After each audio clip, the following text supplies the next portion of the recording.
바울이 사역을 하면서 항상 거짓 교사들과 영적인 싸움을 벌였고 골로새 교회도 예외는 아니었습니다. 골로새 교회는 우리가 골로새서를 읽어보면 현재 바울이 편지를 쓰고 있는 당시에는 거짓 교사들에 의해서 교회가 어려움을 겪거나 흔들리거나 문제가 있는 것은 아니었던 것 같습니다. 하지만 주변에 이러한 문제로 골머리를 앓는 경우가 많았기 때문에 미리 경계하고 경고하기 위해서 골로새 교회 성도들에게 보내는 편지에서도 이 거짓 교사들의 주장이나 문제에 대해서 강조를 하고 있습니다. 특별히 히에라볼리나 이런 곳에서는 이처럼 신비주의라든지 또 영적인 문제를 가지고 있는 사람들이 많이 있었기 때문에 더 강력하게 경계하는 말씀을 하고 있는데요. 핵심은 그것이죠. 예수 그리스도만이 우리의 유일한 구원자고 또 예수 그리스도만이 우리를 죄에서 구원해 주실 수 있는 유일한 분인데 예수 그리스도 외에 다른 무엇이 더 필요하거나 또 예수 그리스도가 아닌 다른 방법으로 구원에 이른다고 하거나 이런 주장은 결코 옳지 않다는 것을 바울은 강조하고 있습니다. 16절에 이렇게 말씀하죠. 그러므로 먹고 마시는 것과 절기나 초하루나 안식일을 이유로 누구든지 너희를 비판하지 못하게 하라. 16절의 말씀은 바울이 주로 싸웠던 유대주의자들을 가리키는 것으로 봅니다. 유대주의자들의 주장은 이것이죠. 예수 그리스도를 믿는 믿음만으로는 아브라함의 자손, 하나님의 구원을 받을 수 없고 구약에서 제시하는 율법을 지켜야만 아브라함의 자손이 될 수 있고 구원받을 수 있다고 주장하는 사람들입니다. 예수 그리스도를 믿는 것만으로는 부족하다는 거죠. 이 말은 곧 예수 그리스도가 우리의 유일한 구원자로서 충분하지 않다고 말하는 것과 같습니다. 바울은 이것을 결코 용납할 수가 없었던 것이죠. 구약의 율법이 선하고 그리고 예수 그리스도를 믿는 그리스도인들에게 성령 안에서 새로운 관점에서 따라야 할 것은 맞지만 구원의 조건으로서 율법을 주장하는 것은 결코 받아들일 수 없다는 것입니다. 먹고 마시는 것은 음식법을 가리키는 것이고 절기나 초하루나 안식일과 같은 것은 절기법을 얘기하는 겁니다. 구약 성경은 음식법에 대해서 말씀을 하고 있죠. 특히 우리가 레위기 말씀을 보면 먹어야 할 음식, 먹지 말아야 할 음식이 구분되어 있습니다. 이걸 지켜야 한다는 거죠. 구약의 율법을 잘 알고 그것을 지켜왔던 유대인들에게는 익숙한 것이지만 이방인들에게는 낯선 것입니다. 절기도 마찬가지죠. 16절은 이렇게 얘기해요. 그러한 것들을 이유로 누구든지 너희를 비판하지 못하게 하라. 이 거짓 교사들의 접근이 이렇습니다. 예수 그리스도를 믿느냐? 이렇게 질문한 다음에 믿는다고 말하면 그러면 당신들은 음식법을 따르고 있느냐? 아니다. 절기를 지키고 있느냐? 아니다. 그러면 당신들은 하나님의 자녀라고 할 수가 없다. 구원받은 사람들이라고 말할 수 없다. 이렇게 얘기를 하는 거죠. 요즘의 이단들의 접근과도 흡사합니다.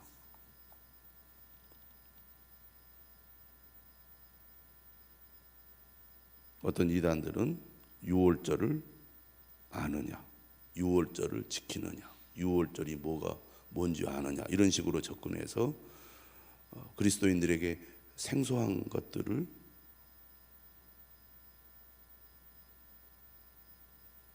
말함으로써 당황하게 하는 거죠. 내가 믿는 믿음이 뭔가 부족한가? 잘못되었는가? 혼란스럽게 만드는 겁니다. 바울은 이렇게 얘기하죠. 이것들은 장래일의 그림자이나 실체가 아니라는 얘기입니다. 또한 그림자라는 것은 예수 그리스도께서 오시기 전까지 이러한 것들이 그리스도를 가리키는 역할을 했고 일정 기간 동안 의미가 있는 일이었다는 얘기입니다. 하지만 예수 그리스도가 이 땅에 오셨기 때문에, 다시 말하면 예수 그리스도가 실체고 본질이기 때문에 그림자는 더 이상 의미가 없다는 얘기입니다. 다시 말하면 우리가 하나님 앞에 나아가는데, 하나님의 구원을 받는데 그것이 우리에게 반드시 지켜야 될 의무가 아니라는 얘기죠. 구원의 조건이 아니라는 얘기입니다. 바울은 이처럼 그리스도가 아닌 다른 것으로 구원을 보충하거나 보완하는 것을 결코 용납할 수 없다. 오직 예수 그리스도만이 우리의 유일한 구원의 조건이 된다는 것을 말씀하고 있습니다. 그렇기 때문에 바울은 처음부터 예수 그리스도가 어떤 분이신지에 대해서 계속 주장을 한 것입니다. 제가 어제도 말씀드렸듯이 1장 13절에서 그가 우리를 흑암의 권세에서 건져내사 그의 사랑의 아들의 나라로 옮기셨으니 그 아들 안에서 우리가 속량 곧 죄사함을 얻었도다. 그 아들 안에서 우리가 죄사함을 얻었다는 것입니다.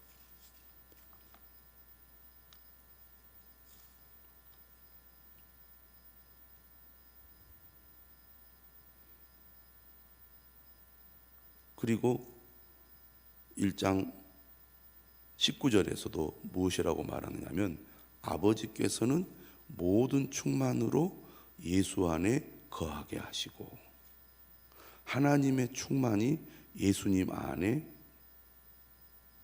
머물러 있다는 것입니다. 하나님의 속성, 하나님의 성품, 하나님의 충만함이 예수님 안에 있기 때문에 예수님으로 말미암아 우리는 구원을 받을 수 있다는 얘기죠. 1장 20절도 얘기하잖아요. 그의 십자가의 피로 화평을 이루었다고. 그렇기 때문에 2장에 와서도 예수 그리스도 안에는 지혜와 지식의 모든 보화가 감추어져 있다. 이렇게 강조하고 있는 것입니다. 예수 그리스도로만 우리는 하나님께 이룰 수 있고 구원을 받을 수 있다는 얘기입니다. 18절 말씀은 이제 신비주의 신앙을 가지고 주장하는 사람들에 대한 반박입니다. 16절, 17절 말씀이 율법주의, 다시 말하면 유대주의자들을 향한 경고의 말씀이라고 한다면 18절 말씀은 신비주의적 성향을 가지고 있는 사람들에 대한 경고죠. 아무도 꾸며낸 겸손과 천사 숭배를 이유로 너희를 정죄하지 못하게 하라. 앞에서는 율법을 엄격하게 지켜야 한다라고 주장을 한 사람이라면 18절의 말씀은 어떤 개인적인 경건 또 신비한 개인 체험을 통해서 뭔가 일반 사람들과는 좀 다른 그런 사람들인 것 같습니다. 이 사람들은 겉으로 볼 때는 매우 겸손한 사람인 것처럼 보여요. 그리고 어떤 영적인 깊은 체험을 하는 사람들, 천사를 숭배하는 사람들이 있었습니다. 당시에 천사가 중보자의 역할을 한 거죠. 체험을 통해서 천사를 체험하고 이 천사를 통해서 하나님께 나아가는 그런 사람들이라고 하겠습니다. 또 여기에 보면 어떤 사람들이 있느냐면 매우 금욕적인 사람들이 나오죠. 23절에 보면 이런 것들은 자의적 숭배와 겸손과 몸을 괴롭게 하는 데는 지혜 있는 모양이나 일반 사람들이 세속적인 데에 비해서 이 사람들은 금욕을 통하여 철저히 자신을 절제하는 그런 삶을 살아갑니다. 뭔가 차원이 달리 보이잖아요. 우리들은 욕심을 따라서 세속적인 욕망을 따라서 막 살아가는 사람처럼 보이는데 저 사람들은 그런 세속의 더러운 것과는 거리를 두고 세상의 욕망을 철저히 억제하면서 경건한 삶을 살아가니까 우리보다 차원이 높은 것 같고 영적으로 더 깊이가 있는 것처럼 보입니다. 그리고 그들이 겉으로 보여주는 말이나 어떤 제스처나 행동이 매우 절제되어 있고 또 겸손해 보입니다.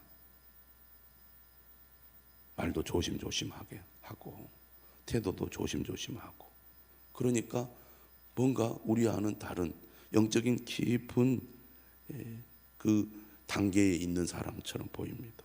그러니 그런 사람들이 하는 말 한마디가 뭔가 무게감이 있는 것 같고 우리가 경험하지 못한 어떤 영적인 그런 체험을 한 사람으로서 우리가 깨닫지 못하는 어떤 진리를 깨닫는 것처럼 그렇게 보입니다. 지금도 그런 사람들이 있죠.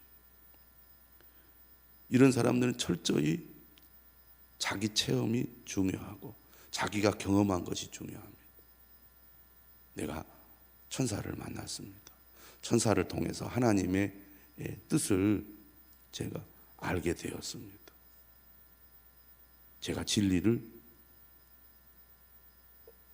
발견했습니다. 자기가 생각하고 자기가 깨닫고 자기가 믿는 것을 주장하고 강조해요.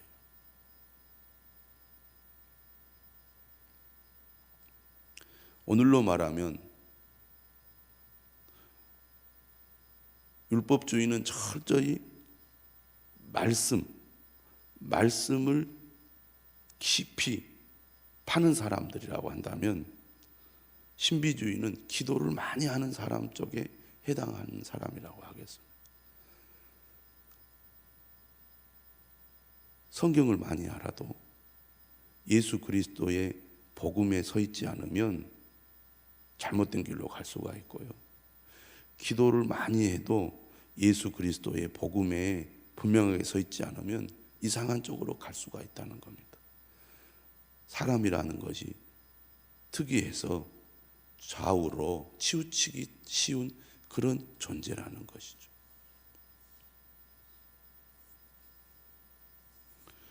(18절) 다시 보실까요? 아무도 꾸며낸 겸손과 천사 숭배를 이유로 너희를 정죄하지 못하게 하라. 그가 그 본 것에 의지하여, 자기가 본 어떤 체험을 말하는 겁니다. 그 육신의 생각을 따라 헛되이 과장을 해요. 머리를 붙들지 아니하는지라. 머리는 누굽니까? 그리스도죠. 머리를 말하는 것은 몸을 얘기하는 겁니다.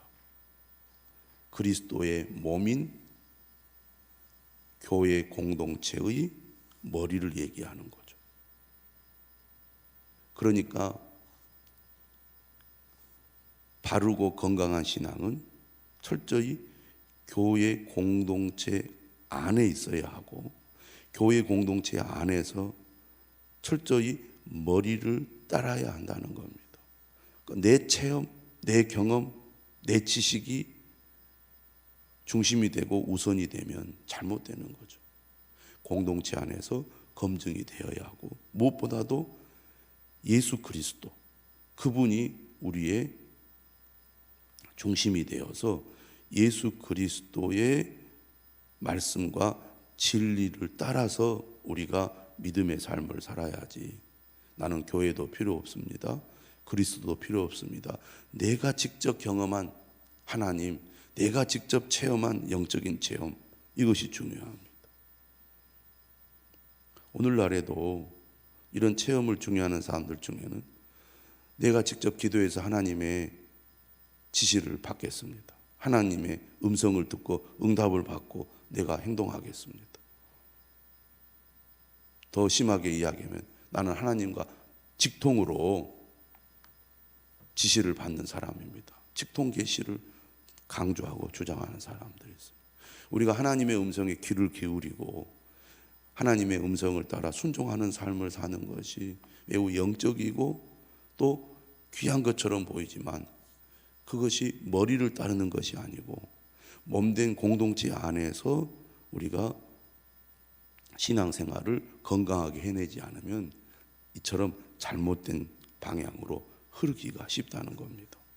19절이 그렇게 이야기하죠. 온 몸이 머리로 말미암아 마디와 힘줄로 공급함을 받고. 이것은 에베소서에서도 사도 바울이 언급한 말씀입니다. 예수 그리스도의 공동체 안에서 예수 그리스도의 지시를 따라서 우리가 순종하는 삶을 통해 신앙이 건강하게 세워지는 것이죠.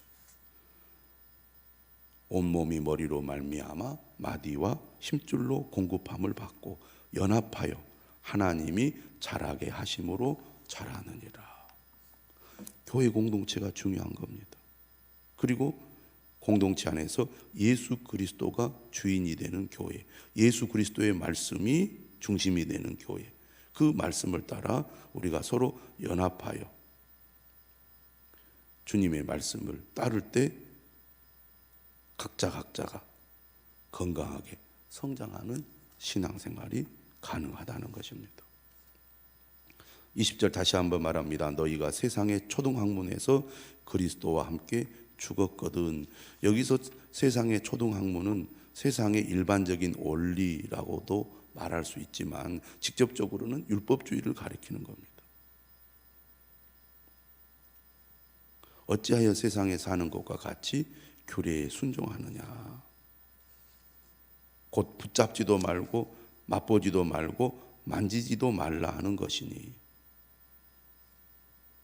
율법은 붙잡지도 말아라, 맛보지도 말아라, 만지지도 말아라, 이렇게 얘기한다는 거죠. 하지만 이 모든 것은 한때 쓰이고는 없어지리라. 율법의 어떤 제한적 역할을 얘기하는 거죠. 예수 그리스도가 오심으로 율법을 완성하셨고 예수 그리스도께서 실체가 되시기 때문에 우리는 예수 그리스도를 믿는 믿음으로만 구원을 받고 죄사함을 받는 겁니다. 어떤 명령과 가르침을 따르는 것으로 구원에 이르는 것이 아니라는 거죠. 이런 것들은 자의적 숭배와 겸손과 몸을 괴롭게 하는 데는 지혜 있는 모양이나 오직 육체를 따르는 것을 금하는 데는 조금도 유익이 없느니라. 육체 오직 육체 따르는 것, 다시 말하면 예수 그리스도를 믿는 믿음으로만 우리가 구원을 받지, 그렇지 않고 우리가 구원에 이르게 하지 못한다는 것, 우리는 오늘 말씀을 통해서 분명히 알아야 되겠습니다. 바울은 당시 그가 사역하는 시대에 이처럼 특별히 유대주의자들, 그리고 영지주의를 비롯한 이런 신비주의자들과 영적인 싸움을 했습니다. 오늘 우리도 진리와의 싸움을 소홀히 해서는 안 되겠죠. 어제 말씀에도 그 안에 뿌리를 박으며 세움을 받아 교훈을 받은 대로 믿음에 굳게 서서라고 되어 있습니다. 예수 그리스도의 복음, 예수 그리스도의 진리를 붙들고 우리가 믿음의 삶을 살아가야 할 것입니다. 말씀에 뿌리를 깊이 내리지 않으면 이처럼 우리는 거짓에 속고 거짓에 흔들릴 수 있기 때문입니다. 오늘 아침에도 하나님께서 우리 사랑하는 성도들과 함께 하시고 간절한 기도에 은혜 주시기를 바랍니다. 기도하겠습니다.